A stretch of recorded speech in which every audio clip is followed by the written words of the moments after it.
So, has anybody ever been to a party where somebody raised money? Has anyone ever been to a party where somebody was running for political office and they sat around somebody's living room talking about what they were going to do if they were elected and then asking for money? I remember my first one when I was 16. Well, you know, the people who invented this model are people who running for political office. And a lot of money for elections gets raised in people's living rooms. And so I think those of us on the nonprofit side are borrowing and adapting and stealing from that model. So I've got a lot of materials. I'm going to talk you through a PowerPoint. I've got some questions for you to answer. As Juan suggested, this is not me talking straight through. I need you to help me. All right, so all this stuff you've got the handouts. It's helpful for you to have this to sort of talk you through. This is actually an invitation that a friend gave to me. Fairly slick, but quite nice. And it gives you some sense of what we're doing here. So, what this is an event that is relatively small. This is not a gala. This is not 250 people in a ballroom. House party is 10 or 15 or 20 or maybe 50 people if you have a big enough space. You know, when I say house, we're in the city. We could be doing this in an apartment or a condo. The word house is not necessarily about a house. But I think the private home piece is important. I have done these in bars. I have done these in restaurants. I have done these in country clubs. It feels different when it's in somebody's house. And we'll talk about why that is. And you certainly can do an event like I'm describing this evening in a neutral space, like a community room. But it just feels different when it's about somebody's home. This is a 2-hour event, stem to stern. And typically it breaks out like this. There's 30 or 40 minutes of eating and drinking and hanging out. There's usually some sort of presentation, which we'll talk about in more detail. The best parties have an ask at them, though this may be optional, and we'll come back to that. And then there's maybe 20 or 30 minutes more of eating and drinking and hanging out before it's over. And this implies that you could really do this sort of any day of the week or any time of the day. You could do this after work, sort of like this event tonight, where you start at 5:30 or 6, you go till 8. You could do it as a sit-down dinner. You could do it as a Sunday brunch. You could do it as a Saturday afternoon barbecue. There's all sorts of options here. Now, there is the presumption that if people get drunk, they give you more money. And I have sort of minor ethical issues around this. I mean, I don't really care if people drink. I have been known to drink myself. But if the idea is that we're going to get people to do something they wouldn't do in their right mind, that's known as manipulation, and that is bad. And if you want to serve alcohol, I have no problem with that, but I really want to shoot down the myth that people give you more money than when they're drunk, A, and B, that's necessarily a good thing. So feel free, but I don't know that it's required. Now, you should be able to organize one of these in about 4 to 6 weeks, and I have a calendar. We're going to sort of talk through the calendar a little later. Again, this is in contrast to the giant gala that takes you 6 or 8 or 10 months and sucks all the energy out of your fundraising program for the rest of the year. This is something you can do pretty quick. Last point here is this really better be volunteer driven. If this is about staff hours and you calculate the cost of staff, it's really not worth it doing a house party because you don't make enough money to justify the staff time.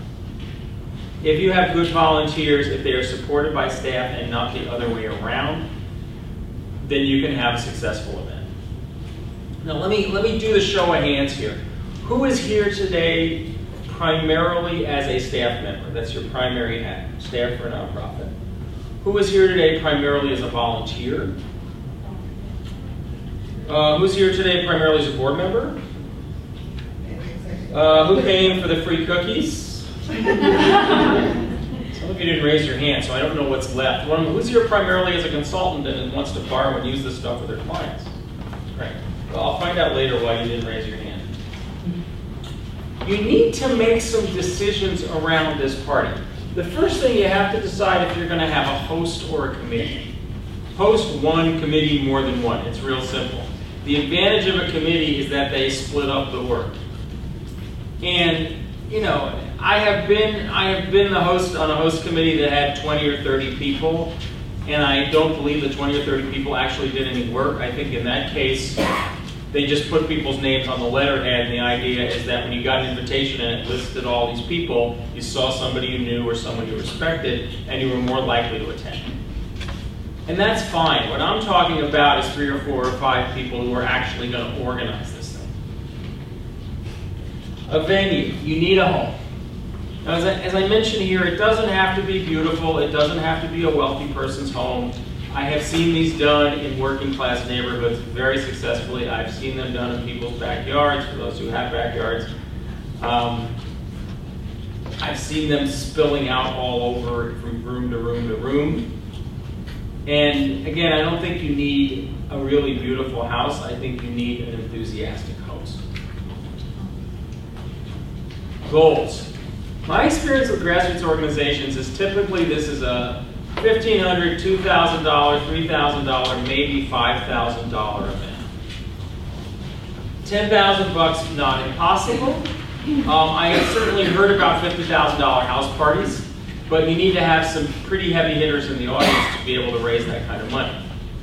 And the question you have to ask yourselves is do we want to put in the effort and the time to put something like this together if it's going to bring in a couple $1,000s? Is that sufficient for our needs?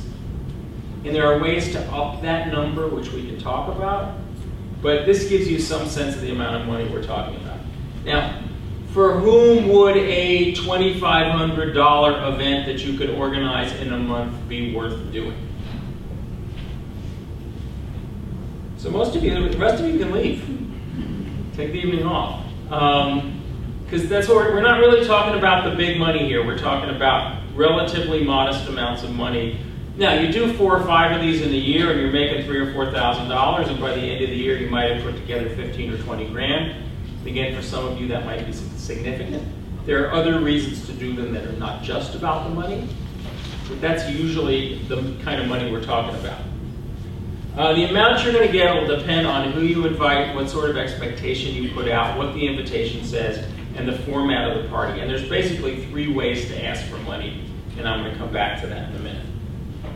If you can line up a challenge gift, if you can get somebody to issue a challenge either in advance that you can include in your invitation, or someone who stands up at the event and says, I'm so excited about this, I'm going to match every dollar that people give up to a total of X, that will always increase your returns. Now, somebody asked the question, how do we get people there? And this is known as a hook. What's a hook that's going to attract people? Maybe it's a celebrity. Maybe it's somebody they want to meet who is an author or an artist or a writer or a politician or a celebrity of some sort. Maybe it's the food. I worked for an organization some years ago that was involved in preserving traditional Native American crop varieties. And we would do these parties and we would go to caterers and say, here's some traditional foods, we want you to work with them and see what you can come up with. And they came up with these really interesting menus, and we put the menu in the invitation, and that was what was attracting people to this party, because they wanted to eat the food. Sometimes it's the venue. In Chicago, there is a privately owned Frank Lloyd Wright house that is made available to the local historic preservation group once a year for a house party. And all the architecture geeks want to get into this house and see it, so that is the hook in that case. Now my memory is that's a $500 ticket to go to that event. So that is a high-priced event. And it sells because there are people who want to get into that house. You know, and the most basic hook of all is somebody you know invited you and you want to support them by going to their party. And you may not need anything more exciting than that. You may just have lists of people who are committed to you or committed to your cause, and that's enough. So, based on what you know about your organization, what would be a good potential hook for your party? What is it that could get people to come? And what I'm going to ask you to do here, I'm going to make you talk a little bit. I'm going to ask you to turn to a neighbor. You can do this in groups of 3 or 4. I don't care if it's 2 or 3. You turn around, talk to the person behind you or in front of you. But say hello, say a little bit about what your group does, and see if you can come up with ideas for something that would be a hook for your sort of party. So go ahead and take a minute and please talk to each other to make my job a little easier. Say hello and see if you can come up with a hook for something that'll be relevant to your mission or your cause. Anybody come up with a good hook for a house party that would benefit your organization? I need the volunteers, which she gave an excellent idea. Should give an idea for getting volunteers. All right. Yeah, what I'm looking for is what are we going to put in the invitation where somebody reads it and they go, wow, I want to go to that. Yes. Well, my partner and I, we constantly have house parties already, but without a purpose. It's just people coming to hang out? Yeah. Good. They eat and drink. Yes. So, and they're constantly asking, when are you going to cook again, and that sort of thing. So this might be. So the hook is you. And the hook is your house and your food and your friends. Yeah. That's cool. I mean, that's real. You know, and a lot of times we think, well, we got to have the mayor there, or we got to have, you know, some famous author there, and no one's going to show up. In this case, like, people want to come over to your house because it's fun and the food's good. So that's a perfectly good hook. Anybody else? Yeah. Our organization kind of collects like used computers that people throw away and repairs them and provides them. Thank So you. anyway, long story short, what we were thinking of doing is maybe, just talking about this, we could do, you know, bring your laptop and get a free tune-up while you're there. While you're there, Yeah. have some food, have some drink, we'll clean up. That's pretty interesting, actually. Bring your laptop. You know, you could also, a hook for you could be give away a freebie at the end of the evening. Yeah, you we've have- done that at fundraisers before. Yeah, but I love to bring your own laptop and get it cleaned up. Yeah. That's good. Anyone else? Let me see if I can get a couple more. Yeah.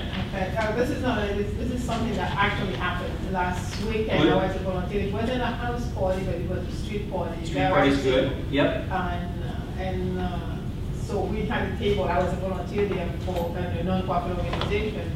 And first we contacted people asking to donate items. And then we asked each of us to send out invitations to people to come by to purchase. And the hook we had was that some of the items are brand new and donated, and we mentioned some designers, and they will be able to have a fraction off it. Good. So You the know, hook is discount. Yeah, exactly. And we made a lot of money. Get a deal. That's good. Hook? So we provide school meals to countries in Sub-Saharan Africa. Okay. So we were thinking maybe providing food that is actually eaten in those schools. Yes, this is really good. It's like you're gonna get the real street food from that part of the world if you come to this event. And it's cheap, which is. And it's good. It's right. It's not expensive to prepare that food. Yeah, I think that's real. Something authentic is always good, so I like it. All right, last call. Anyone else? Anything in the hook department? Yeah. Well, I mean, we spoke about and thinking of this as an ongoing thing, you know, multiple house parties. Yes. Maybe outside of the first one, if done properly, depending on what your interest is. The hook could be the sense of community you create in your house. So beyond that first one, you establish it. And the buzz goes out and people go, this is cool, I missed the first one, I want to go to the next one. Yeah, I think that's right. All right. You know, and this is like anything else in fundraising. You get better at it after you do it several times. You develop systems, you develop a template, you have a model you can use. All right. Now, the list. My experience is this: about a third of the people you invite will show up if A, you send invitations both electronically and paper to the same people. I mean, you can do one or the other, but I'm all about repetition. B, if you phone everybody who gets an invitation and you say, will you come to our party? And C, if you do what your dentist does and remind all the people who RSVP'd the day before the party that they're supposed to come over to your house the next night. And I'm being obsessive here, but I'm doing it for a purpose. Now, I'll give you an example of this. Juwan, how many people did we have registered tonight? 69. How many are in the room? Maybe half of that, right? So this is a free event. And it's classic in my business and John's business that about half the people who sign up for a free event don't show up.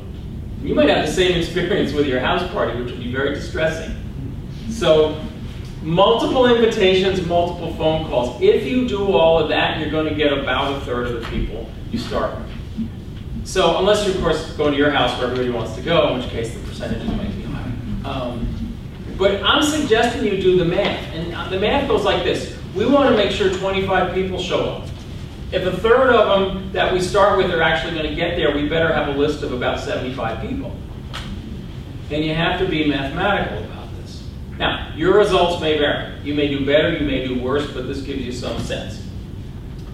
I am also the believer in the 50-50 model, which means if you are doing something to benefit an organization, the host or host committee is responsible for about half the names that you're going to invite, and the organization that benefits goes into the database and pulls out some names of people that they want to get to know better.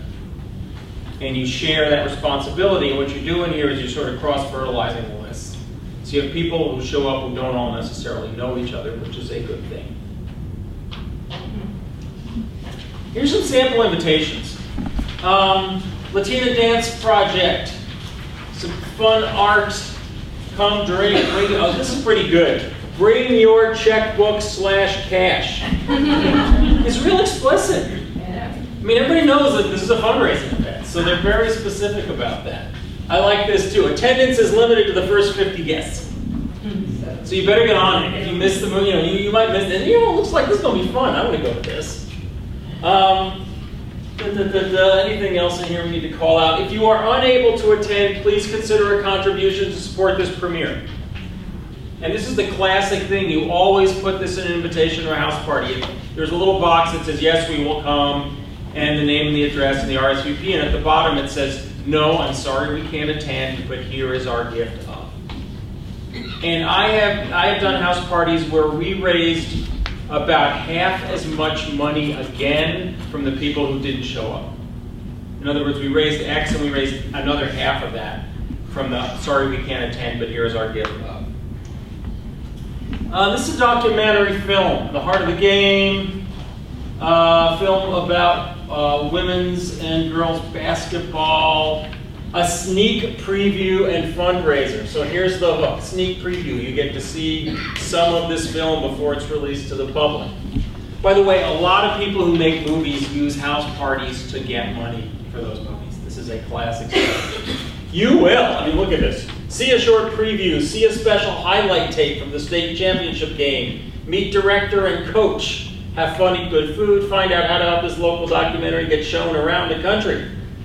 So they're going for like local pride. Our local girls basketball team is the best, and we made a movie about it, and we want you all to support it. Notes from the filmmaker. Host welcomes, I speak for 7 minutes, show a couple of pieces of the film. I intro the coach and we answer questions. Coach does the ask. Host passes the basket. They run about an hour. I made $1,000 to $1,500 a night, he says. This is the group I was mentioning earlier, Native Seed Search. This is actually not a full invitation because the menu didn't get in here, but it's pretty straightforward. Yes, I will attend the open house at the home. Sorry, I am unable to attend but want to support Native Seed Search, and here's a range of checks that you can give, MasterCard, Visa, etc. Please join us for a celebration of the Southwest.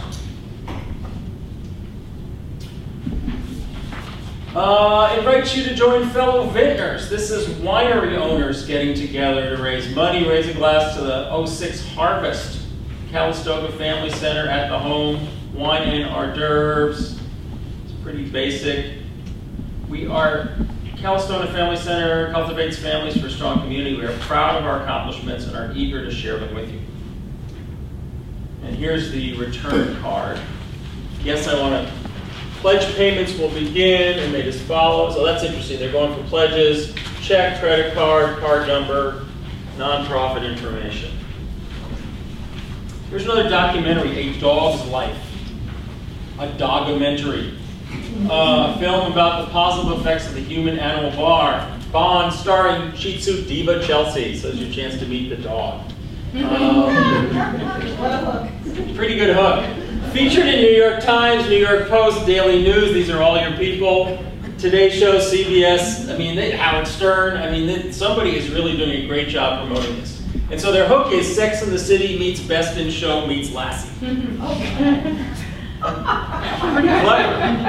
Yeah, I wish I thought of that. And then here is the pledge card. So they talk about how the movie was made. Chelsea rigged wearing a doggy cam.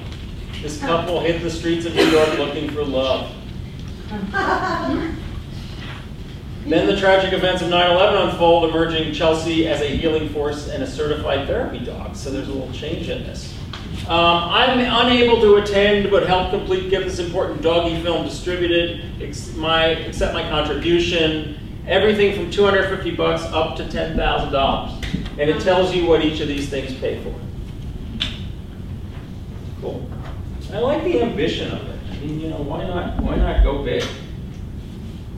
So these all come to you from a book called The Fundraising House Party. This gentleman, Maury Warshawski, is the guru of fundraising house parties and is a very good guy. So you might look for his book, and he was kind enough to share that stuff. Questions about any of the invitations?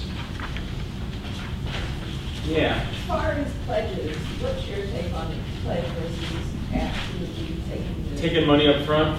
Okay. I'll give you a sort of contradictory advice here. 87% of nonprofit pledges are fulfilled, which is a pretty good number. I mean, that means 13% aren't. And sometimes you can get more money later than you can get today. That's the principle here. So I have some mixed feelings about it, but I'm someone, when I'm out in public and I've got books, I often give them to strangers and sell them on credit, complete strangers, and say, I'll bill you, send me people I've never met before. And I get stiffed once or twice a year, and I'm selling hundreds of books a year. So basically, I've had pretty good luck with it.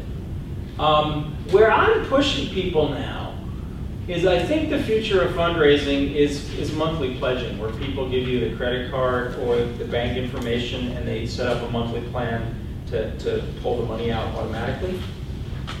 Is anyone paying bills automatically, where it's automatically deducted? Anybody getting your paycheck automatically deposited into your bank account? I mean, we're moving, this is where it's all going. And what's nice about monthly giving is that people can give you much larger amounts of money if they spread it over a monthly payment plan. I could say to you, write down the name of everybody you know who can give $500, and some of you would really struggle with that, and I'd let you struggle for a while, and then I'd say, okay, write down the name of everybody you know that spends $40 a month on something they don't really need. And that's like most of the people you know. And if we could find a way to collect that money in $40 a month increments, we would get a lot more people giving us $500 a year. So if you're interested in that, I'll recommend another book, which may actually be in the library next door. It's called Hidden Gold, Hidden, Hidden Gold. It's written by a man named Harvey McKinnon, McKinnon. He's like the international guru of monthly giving, and it's a very good book. It'll be very helpful to you. And if they don't have it next door at the library, ask them to order it. Okay. You're welcome. So, there's 3 ways to get money from a house party. You can have a fixed price in advance. So, come to my house, benefit my organization, $50 a head, $25 a head, $100 a head. It's fine. It's sort of, well, I'm going to let you work this in a minute. I don't want to give you all the pros and the cons, but it's pretty straightforward, and I suspect we've all been to parties where there was a fixed price, so people are comfortable with that. The second way we do this is we ask at the event. And you'll notice one of those invitations said, bring cash/checkbook. They're going to have an ask event. And you really have to be super clear in the invitation that that's what this is. So to say fundraising party or benefit party is good, I would go further. I would have language that includes donations will be requested at the event, or language that says bring your questions and your checkbooks. Or if you're looking for a minimum amount, I would specify that. I would say donations of, I'll make up a number, $100 and up will be requested at the event. And there are some strong advantages to this particular model. The third model is we treat it as a friend raiser. And the idea is we get people together. We meet, we greet, we schmooze, we tell them about our work. And if we ask for money, we do it in a very gentle way, which sort of goes like this. Thank you for coming this evening. There's envelopes by the door. Please consider taking an envelope and sending us back a check. And the idea behind a friend-raiser is you're building a list of people, and then you're going to follow up with those people one-on-one later. And presumably, as part of your one-on-one follow-up later, you're going to be asking them for gifts in person.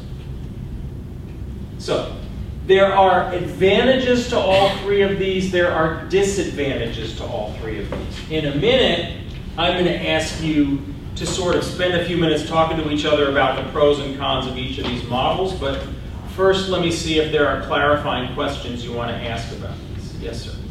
Can you do a fixed price? It's a little bit like a bait and switch. His question is, can you do a fixed price and then ask them again after they're there? Possibly. I think it's mildly unfair to the donor, because at least some people are going to say, didn't I already write a check? So if you're going to go down that road, you have to be very, very gentle with the ask. But it is not impossible to do so. Other clarifying questions on these three? Yes? Could you do it with the fixed price in advance, but then have something to sell or a raffle or something? You could. That would make a little less painful. Possibly. I mean, I'm trying to keep this simple. I mean, I've been to these events where you pay a price and then there's an auction and then there's a raffle and then there's, you know, they hijack your car and you have to pay money to get it back. And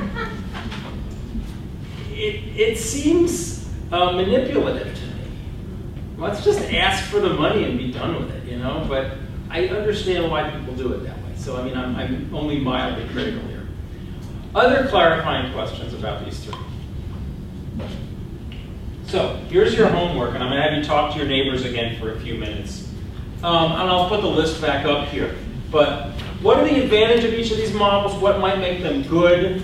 And are there any disadvantages to each of these that you can think of? And just pick one that you want to talk about and talk about it. And I'm hoping amongst all of you we'll cover all of these. So, there they are. Once again, turn to your neighbors and talk about this for a minute if you will. So, That's fun. fixed price in advance. What's good about that model? What do we like about the fixed price?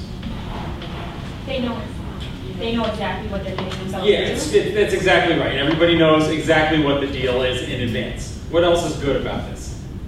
You know how much money you're getting? It's pretty much predictable. I mean, you can multiply the numbers and you can say, this is the amount of people, this is the amount of money, is it worth it? Anything else that's good about this one? Yeah. If they're unable to make it, they may send you money anyway. That's probably true with any of these, and it's certainly true with this one. So that's right. Yeah. You can concentrate on just the mission rather than the money.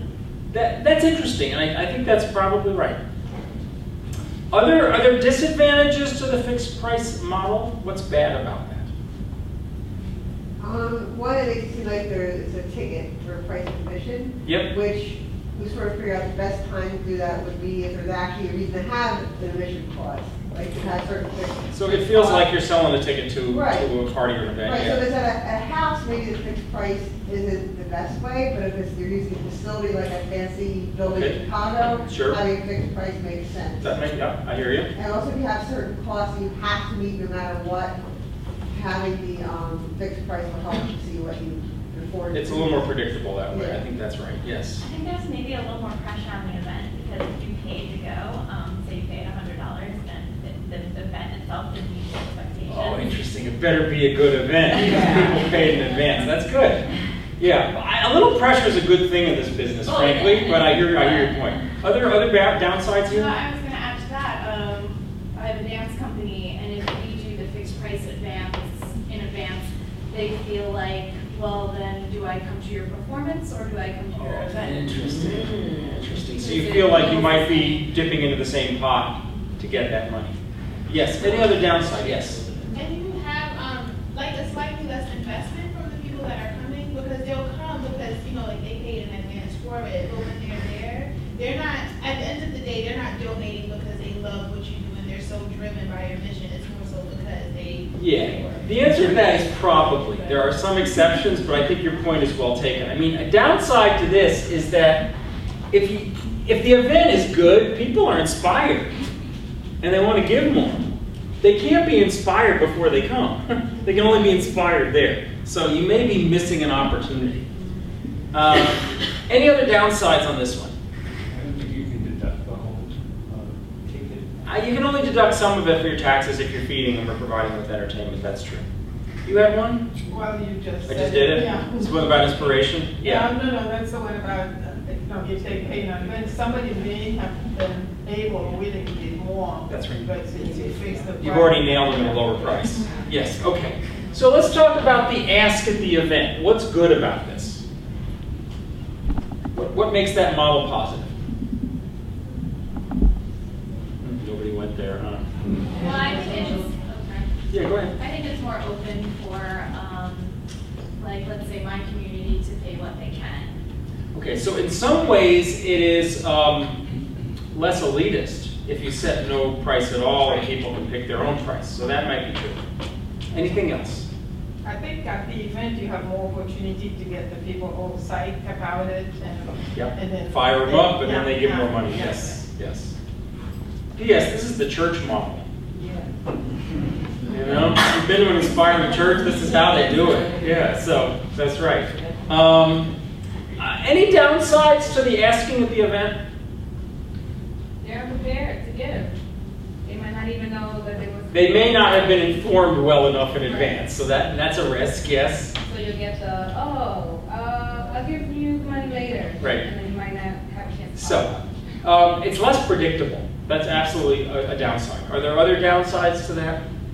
If you don't have someone who's skilled at asking, you might not. Yeah, you can flub the ask. Yeah, that happens a lot actually. Let's go to the third one, the fundraiser. This is essentially a free event with a soft ask, and you're going to follow up with people later. Anything good about that? Yeah, I think it's the only most welcoming of models. it is very welcoming. It's totally welcoming. That's right. What else? Guess you could use it more to like let people know about the cause. Yeah, it's really a cultivation strategy. So that's right. It's a good educational tool. Like you said, it might lead to more long-term donations. Yeah, which leads me to the risk side. What's bad about the third one? Follow up. Follow up or lack thereof. Right. Yeah, because what I see a lot with this one is people have intention about following through with all these people and they never get around to it. So it's sort of a missed opportunity. So here's a story. A friend of mine who lives up in the Adirondacks had 3 house parties in one summer for her nonprofit. She did one of these, she did one of these, and she did one of these. Controlled experiment. Let's see if you can guess which one made the most money. If you think this one made the most money, raise your hands. If you think this one made the most money, raise your hands. If you think this one made the most money, raise your hands. You are a smart group, you nailed it. This was absolutely the one that raised the most money. Absolutely, it wasn't even close. So, they're all good. These days, I'm voting for the second one, because I think that's where the action is. Now what about a suggested donation? Well, I mean, what I would suggest, if you're going to handle it that way, and I'm doing this one, what I'm going to write in the invitation is something like suggested donation of $50 and up, $100 and up, whatever the number is for you, suggested donation of that amount and up will be requested at the event. So what I'm doing is I'm saying here's the minimum we're looking for. We hope to get more. And that's completely transparent, ethical. You know, you might scare a few people off, but then if you have that little box that says, sorry, I can't attend, here's my gift of, people can send you the $25 they would have sent you anyway, not show up, and it's all good. So, we've done this. Let's talk about the pitch. I mean, I've got one written here. I think I'll just say it in my own words rather than read it, because it's a little weird to read it. But you have the language. It's on 3 slides, so I'll just get there to the end. Hey, everybody, come on in the living room. Everybody in here, come on in. Everybody. So, first of all, I want to thank you all for coming this evening. This is an extraordinary turnout, and as someone who cares as much about this work as I do, it is really nice to be validated by my friends who obviously care about it too. So you're making me feel good by showing up, and I appreciate that. As you know, this is a fundraising event. What you might not realize is we've set a goal this evening of $5,000. Now, sounds like a lot of money, and it's a pretty good amount of money. I'm looking around the room, and I am seeing about 25 people in the room. And I'm doing the math, and if my math is correct, that means if everyone gave an average of $200, we would reach our goal. If that's more than you can give as much as you can. If that's less than you can give as much as you can. My only request is whatever you thought you were going to give when you walked in here this evening, give a little more than that. This is the moment, people. Let's get out the checkbooks. I've got pledge cards for people who need them. Fill them out. And I hope you'll all embarrass me with your generosity. Aw, that's so cute. It's pretty good. You like that? And then you hand out the pledge cards. And hear me carefully. You're going to let people scratch on the pieces of paper for a few minutes. And then I would do this like church. I would go around with the basket. I would collect the money, I would go in the back room, I would rapidly add it up, and I would come out and tell everybody what happened. So, at this point the road forks, and it goes either like, hey everybody, I got fabulous news. We just brought in $5,300, we exceeded our goal, this is amazing, give ourselves a round of applause. We're going to stick around for a while. If you want to have some more food, you want to have another drink, please hang around. I'd like to thank you all personally if I have the chance to do so. So, appreciate your coming. Fork number one. Fork number two. You know, I have good news and bad news. The good news is we just raised $4,200, which is $4,200 we didn't have 5 minutes ago. So that's pretty good. I am declaring victory. Now, we did set a goal of $5,000, so we didn't quite get there. And I'm willing to live with that, but if somebody isn't and you want to come up to me and hand me an additional check to help put us over the top, we would not refuse that. But don't feel obligated, we did really well this evening. So, a lot of that language is right here and here and here, and you were given this handout when you came in. By the way, I have this PowerPoint in downloadable format. And I'll show you the business cards when we wrap up here, but you can take my card, you can email me, I can send you the link to this PowerPoint, you can show it to your friends or your board. Feel free to use this. So, in terms of who asks for the money, there are only two options. Option number one is the host in whose home you are. Now, sometimes people will say, you can use my house, but I'm not comfortable asking for the money.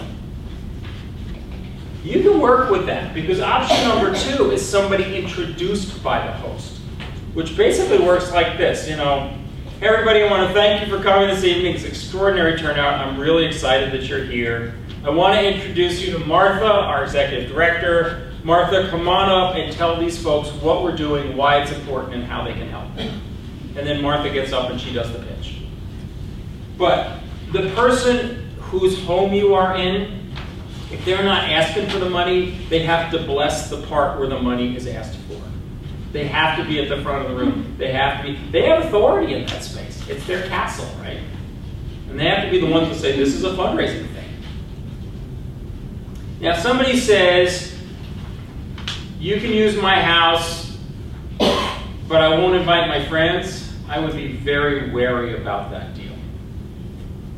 Unless they have an extraordinary house or you have a really excellent collection of other people who are going to organize this, that's a bad deal. If somebody says, you can use my house, but I won't be home that evening, do not take that deal. That is a bad deal.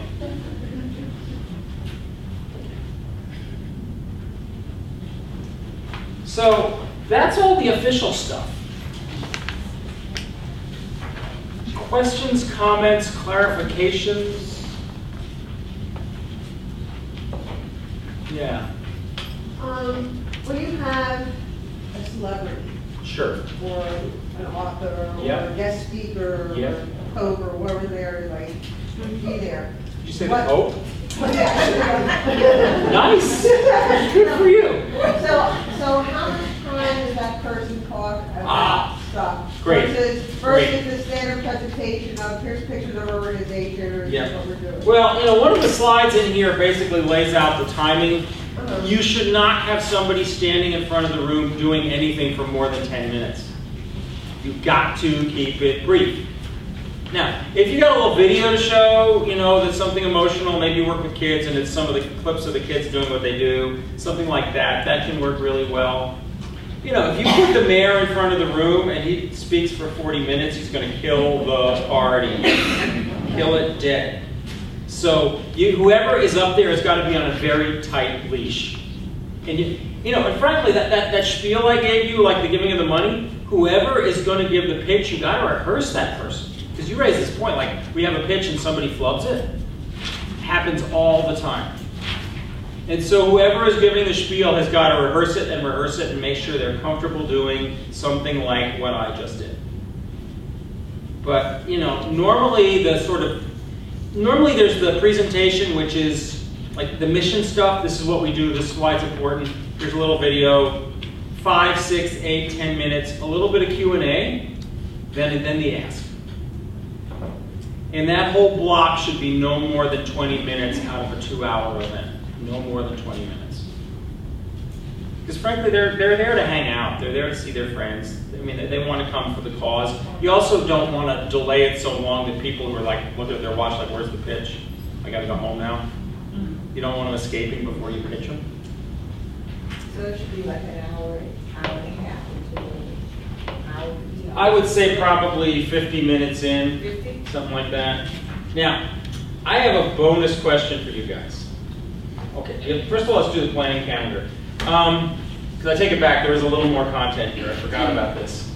This is a basic form, which, you know, would be pretty easy to use.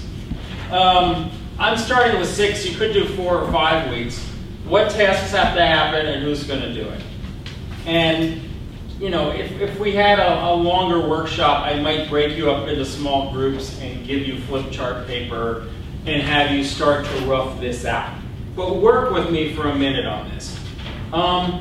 What is one task you might want to do? I don't need this. What's one task you might want to do 6 weeks before a party when you're just getting started? Secure the house. Yeah, you gotta find a venue. That would be a good basic thing to do very early. What's something you might want to do 5 weeks in advance?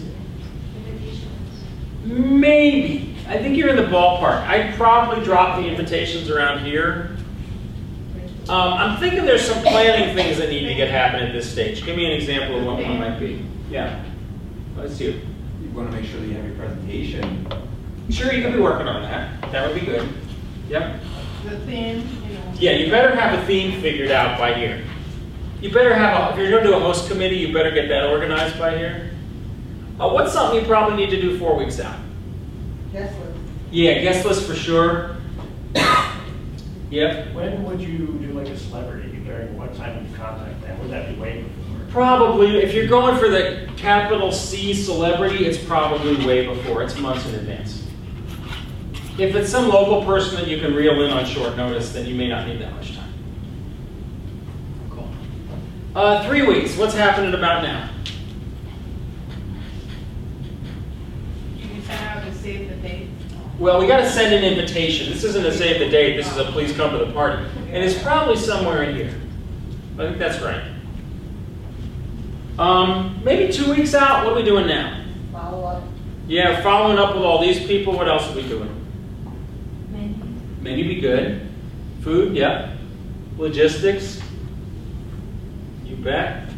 Week in advance. What are we doing now besides freaking out? Follow up. More follow-up. Anything else? Freaking out. Well, some freaking out will be happening here, absolutely. Decoration, sure. Cleaning the house, you know, that sort of stuff, getting ready. And then we've got the day of and the day and after. Bonus points. What might we want to do after an event like this? Thank you. Thank you to big. Thank yous to everybody. Thank you to the host. Thank you to the attendees. Thank you to the celebrity. What else might be a good thing to do after the event? Think about the next one. Well, that's pretty good. Yeah, line up the next one. Yeah. You know what I would do is I would sit down with whoever planned the event and take notes, like what did we learn, what worked, what didn't work, if we're going to do it again, how do we do it better next time? Because those moments go by really fast, and if we don't grab onto that moment and say, you know, damn it, what did we just learn? You're going to lose it. Yeah. A question about the list, who you invite. Yep. Let's say you're doing more than one of these a year, 2, 3, 4, Yep. I don't care. Yep. Do you send out to the same people? Do you have a whole new list? Can you invite someone more than once So a year? let's do it this way. First party, one list. Uh-huh. What I'm looking for at that first party is the host for the second party. So that might be one thing I say when I do my pitch. I might say, we're hoping to do several of these. And if you had a fabulous time tonight and you would help us think about organizing the next one, come see me, talk to me. So I'm going to plant that seed for sure. I'm going to invite anybody to the second party that I invited to the first one who didn't come. Okay. I'm going to invite some new people, and if there were some people at the first party who were really great and very excited, I have no problem with inviting them again. But I don't want to invite the same people over and over. I want to start, I'm sort of doing some overlap and some new and some overlap and some new. Does that make sense? Yes. Okay, cool. Good. Now, I got one more breakout for you. This is super helpful, and this is the last time I'm going to make you do this tonight. But I think it's useful. Once again, turn to someone, maybe somebody different, somebody the same. This is a brainstorm. I want you to brainstorm all the specific specific tasks that a board member could do to support a house party. The last time I did this brainstorm, we came up with something like 40 items. Yeah, so I'm hoping, what I'll do here is I'm just gonna, I'll do the show of hands and I'll have you wave your hand around, but I'm gonna have you talk about this first for a minute. I'll be giving out prizes tonight, okay? The person who comes up with what I think is the most creative answer to this question, you will have a choice of prizes. I'll send you home with a free book. Apparently I'm not allowed to sell them, but I can give them away, right, Joanne? I might be selling them in the elevator later. We'll talk about that. Also, as mentioned, I live in Vermont, and one of the advantages of living in Vermont is I am pretty much swimming in maple syrup. And so, if you are the fabulous winner of the fabulous prize, then I'll ship you some maple syrup. So there's some skin in the game here tonight. So, I'm going to give you about 5 minutes to do this, no more than that. I want you to turn to a partner. I want you to brainstorm this list. I'm looking for the basic, obvious stuff, but I'm also looking for the creative stuff that people might not think of. So, one more time, please discuss. While we're doing that, let's talk about this. What are some of the tasks that board members could do to support a house party? Raise your hand and I'll take them in any order, creative or otherwise. You guys are all about the prize. Yeah, what do you got? Well, I think it's just telling people who are there why they are involved. Giving a testimonial. Exactly. Beautiful. Testimonial, 1. That's great. What else could a board member do to support a house party? Yeah, they could pitch people one-on-one. Yeah, this is known as working the room. They could show up and work the room. What else could a board member do to support a house party? Yeah. They could lead a carpool, picking people up. Oh, that is a creative one. Yeah, that's excellent. No, transportation is big. Yeah. Now, I appreciate we're in New York City here, but did anybody come up with park the cars? Seriously, there's some neighborhoods where someone's got to be out there moving the cars around. What else do you have on your list? What else could a board member do? Yes. Well, I guess it depends how intimate the party is. Yep. Just getting the word out, the publicity. Sure, they can advertise. They can invite people. Whatever it is. I like. What else could a board member do? Oh, they could budget. That's nice.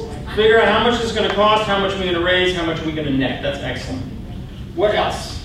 They could be the matching gift. They could be the challenge donor. Brilliant. These are good. What else could a board member do? Don't make me say this again. Raise your hand. Tell me another one. Yes. Oh, they could do performances. Oh, they could be the entertainment. Very nice. That's good. They can tell jokes. They can sing songs. Yeah, they can dance. I'm good with that. I mean, as long as it's related to the mission somehow. Yes, sir. For their home. They could be the host. Hello. The host. Yes. Or they could serve on the host committee. What else could they do? We can do anything. There's no, Well, I mean, that's not, give me a specific thing. There's no part of what they're doing that I'm a board member for a Fine. library. There's nothing on this list of things to do that board members could do except maybe scrub the toilet. Well, good point. The board members can clean the house, write down clean the house. In fact, they can clean the house twice, once before the party, once after the party. What else? Use their connections. They can use their connections to get people to show up. Very nice. What else could they do? Yes, dear. They can donate items for a raffle and Sure. provide party gifts. That they can provide, what do we call those, guest gifts? Yes, that'd be nice. Sort of like I'm doing here, yeah. They can help with the follow-up and make thank you calls. Very nice. Phoning. Someone has to do it. They can also follow up by documenting during the event and then with photos and stories, and then they can collect it. Nice. And then get it in a newsletter or post it on the website and put out a Twitter feed. Yeah, somebody could be shooting out live Twitter feeds from the party. That'd be fun. Assuming the party's good. Maybe there's nothing to tweet. Anybody else? Well, this is a very good list. I think there's probably a few other items we haven't thought of yet. What else could a board member do? They can entertain the guests by telling a story from the real life. Nice. That's good. This is what we do here. Hey, they could write a check.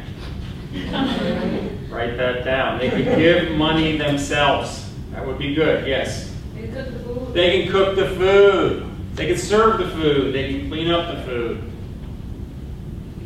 Very nice. Hey, the pitch. What about the pitch? They could make the pitch. Yes. Make the theme too. They could figure out what the theme is and then make sure it happens. They could recruit the celebrity. I'll give you the work in the room ratio. Here's a rough estimate. For every 5 or 6 guests, you need somebody to be in relationship with those people. Walk around, say hi, introduce yourself, have them meet other people, and just sort of circulate and make sure everything's working.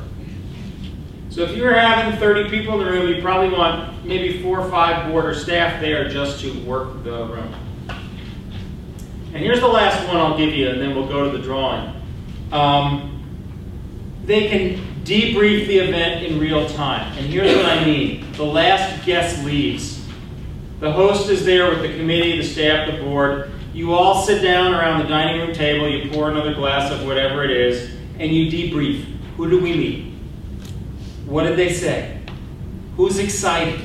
Who offered something that would be of use to us? Who should we follow up with individually? Do we meet any potential board members tonight? Is there a prospective host in the room that might host another party? And you want to do that immediately, because by the morning you will have forgotten everything that you learned. Good. You just created a really good party. My website is up there. Let me make a few announcements. If you want the presentation, if you want the PowerPoint, you can email me and I'll send you the live link for getting the PowerPoint, and you can download it and use it however you'd like to. So, are there other questions you would like to ask about tonight's content? Other stuff you'd like to know about house parties? I wish you a happy party. Once again, if you want to chat with me, come see me. If you want a business card, come see me. If you want to peruse the books, come see me. Thank you all for coming. Give me a show.